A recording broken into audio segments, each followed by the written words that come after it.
Assalamualaikum warahmatullahi wabarakatuh. Materi bersama saya Romi Muhammad Ramdhani. Kali ini tentang teknik pengambilan keputusan. Ini nama dari babnya. Modulnya sudah saya berikan di pertemuan awal ya. Ini bagaimana saya mencoba membahasnya dengan harapan dapat dipahami lebih baik. Oke, apa yang akan kita bahas mengenai teknik pengambilan keputusan pada hari ini dengan simbol mungkin orang-orang ketika untuk mengambil keputusan bisa ya, bisa tidak, mungkin bisa, mungkin ya, mungkin tidak. Macam-macam bukan bagaimana orang mengambil keputusan. Yang perlu saya ingatkan di awal, berani untuk mengatakan atau mengambil keputusan tidak. Beberapa orang menganggap bahwa ketika menolak itu menjadi kurang sopan, kurang nyaman. Beberapa orang menganggap bahwa apa yang datang ke kehidupan dirinya itu merupakan petunjuk dari Tuhan, sehingga harus dikatakan dengan ya. Bagi saya, menurut saya, belum tentu. Maksudnya, ketika ada peristiwa yang datang ke hadapan kita, belum tentu arahannya oleh Tuhan untuk diterima. Bukankah kita sebagai manusia punya free will menentukan? Jadi, lalu batasannya apa batasannya? Batasannya bagi saya adalah tujuan apa yang dicapai. Seberapa paham dengan diri kita, dengan kondisi diri kita untuk mencapai tujuan. Saya ngambil perumpamaan, saya ngambil contoh. Ketika saya diberikan kesempatan untuk private kursus musik.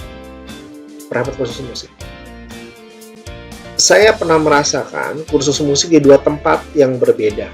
Dan ketika itu saya sadar bahwa kemampuan musikal saya biasa saja.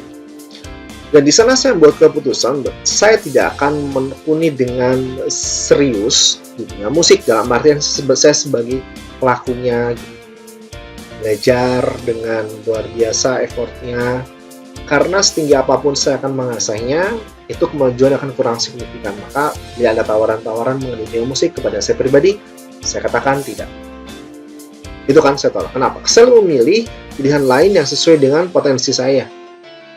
Dalam artian apa? Dalam artian misal berkaitan sama linguistik, intrapersonal ataupun kinestetik, itu kan saya melakukan cek terhadap diri saya dari tes kecerdasan majemuk, itu yang dominan dari diri saya. Itu gambaran ya, bahwa tidak selalu harus jawab dengan ya. Semua kesempatan datang dalam kehidupan kita. Oke, kita masuk yang pertama. Di slide yang pertama ini mengenai aplikasi teknik pengambilan keputusan. Aplikasinya secara teknik, secara teoritis bisa kualitatif, kuantitatif. Anda yang akademisi, apalagi tingkat lanjut, akan sangat familiar dengan dua istilah ini. Pertanyaannya, apakah masih ingat definisinya? Kuantitatif itu berkaitan dengan analisis perhitungan matematis, sedangkan bila kualitatif, analisis sosial non-matematis, jadi tidak sampai melakukan perhitungan secara nominal. Nah itu, secara definisi. Orang-orang yang melakukan analisa secara kualitatif ataupun kuantitatif sangat mungkin terbawa pada situasi yang salah. Makanya bisa jadi hasilnya tidak efektif dan jadi salah arah.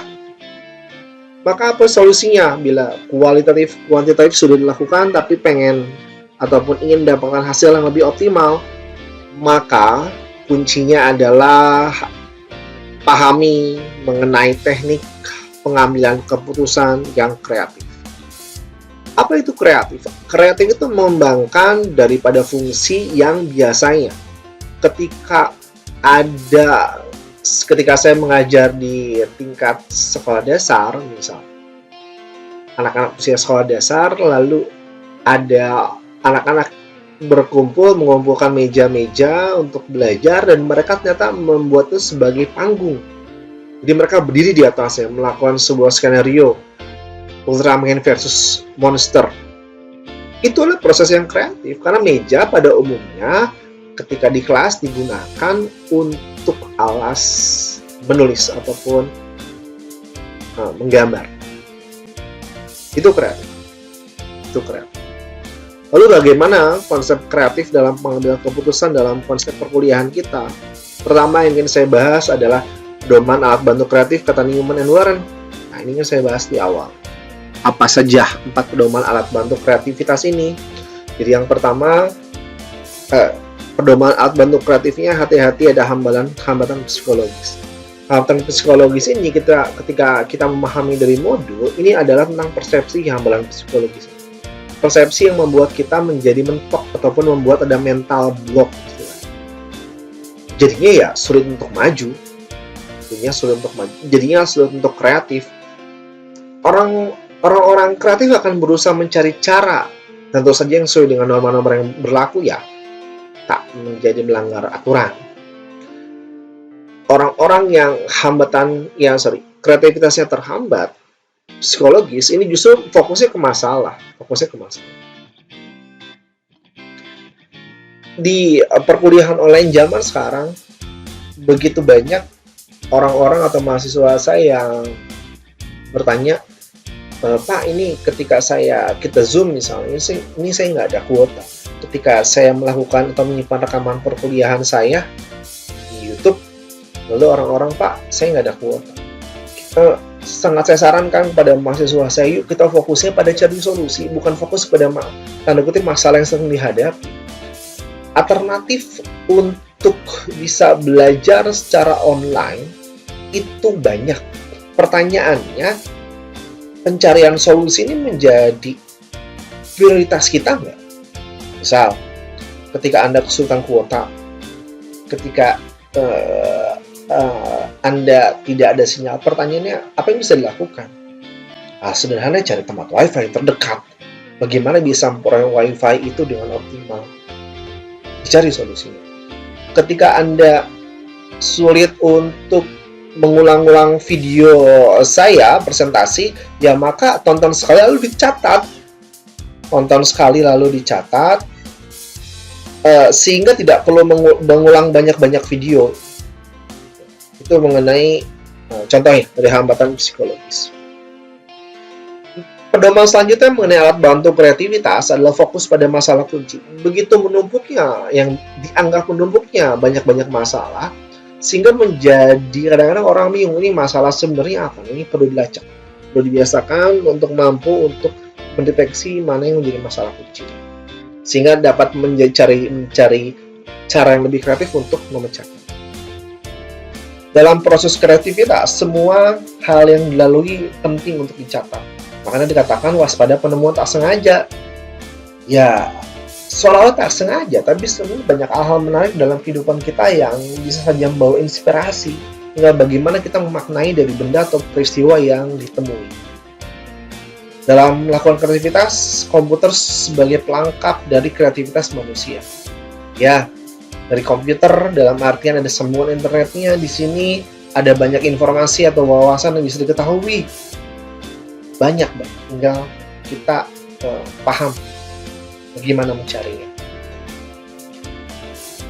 Ketika kita berbicara mengenai kelompok teknik kreatif, ada 2 teknik secara garis besar, yaitu ada kelompok teknik kreatif dari brainstorming dari Alex F. Osborne, di mana dikatakan bahwa teknik ini menggali dan dapat kreativitas maksimum dari kelompoknya dengan cara apa? Dilontarkan ide-ide dari kelompok.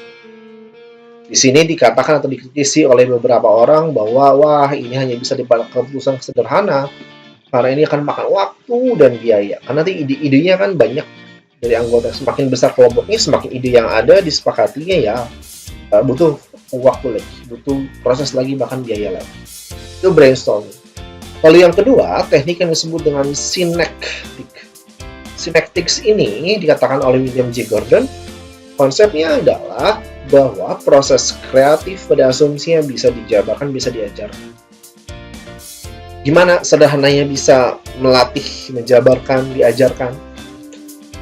Saya biasa menyarankan orang-orang untuk belajar melihat sudut pandang kreatif adalah membuat atau mencatat dengan cara teknik mind mapping. Nah, silakan Anda cari teknik mind map ya. Tidak saya jelaskan di slide ini. Lalu akan dibahas kemudian pada slide ini mengenai teknik-teknik yang ada juga untuk mensupport atau mendukung tentang pengambilan keputusan. Dikatakan ada teknik partisipatif. Partisipatif ini apa? Ini secara sederhana bagaimana si individu atau kelompok dilibatkan dalam proses pengambilan keputusan. Teknik apa lagi yang ada di modul? Ada teknik DLP disebutnya. Jadi teknik pengambilan keputusan pada DLP ini tuh membantu mengambil keputusan untuk hal-hal yang ada resiko atau nggak pasti. Seperti misalnya prediksi ke dampak kebijaksanaan pemanfaatan tanah baru terhadap penduduk. Ada hal yang ada resiko dan ketidakpastian dikatakan teknik DLP oleh modul kita. Yang ketiga adalah pengambilan keputusan modern. Pengambilan keputusan modern ini dipengaruhi oleh apa? Dengan metode kuantitatif. Metode kuantitatif berkaitan dengan pengambilan keputusan modern. Yang terakhir disebut dengan kelompok nominal atau dalam istilahnya nominal group teknik. Dia mengambil keputusan, di mana di sini itu si anggota-anggota pengambil keputusannya biasanya akan saling mengenal satu sama lain ya. Pernah ataupun menyempatkan tatap muka komunikasi langsung pernah nyata. Ini kelompok nominal dikatakan. Lebih. Jadi kalau misalnya partisipatif ada kelompok dilibatkan, belum tentu saling kenal juga. Ini teknik pengambilan keputusan. Bab terakhir yang saya bahas adalah tentang proses minute. Nah, ini dipaparkan oleh saya tentang teksnya. Gimana proses minute ini proses rasional pengambilan keputusan. Gimana mekanisme prosesnya? Ada 4 secara pola berpikirnya ya. Menilai, menjelaskan sebab akibat, melakukan pilihan, lalu mengantisipasi masa depan. Yang tadi dikatakan ada yang menilai, menjelaskan sebab akibat, itu kan tentang pola pikir manusia ya yang sebelumnya. Nah, itu pola pikir, lalu ada prosesnya. Proses ini juga dibagi jadi 4. Yang pertama adalah proses mengenai analisis situasi. Di mana ini merupakan pola pikir rasional. Ya, kata kuncinya analisis situasi ini mengenai pola pikir rasional. Tentang pengenalan masalah, pemisahan masalah, penetapan prioritas, dan lalu kemudian penempatan. Yang kedua adalah analisis persoalan. Ini kata kunci ada sebab akibat. Dirumuskan persoalannya, diuraikan, dicari informasi penting dan relevannya, diuji sebab akibat, lalu diverifikasi. Yang ketiga ada analisis keputusan.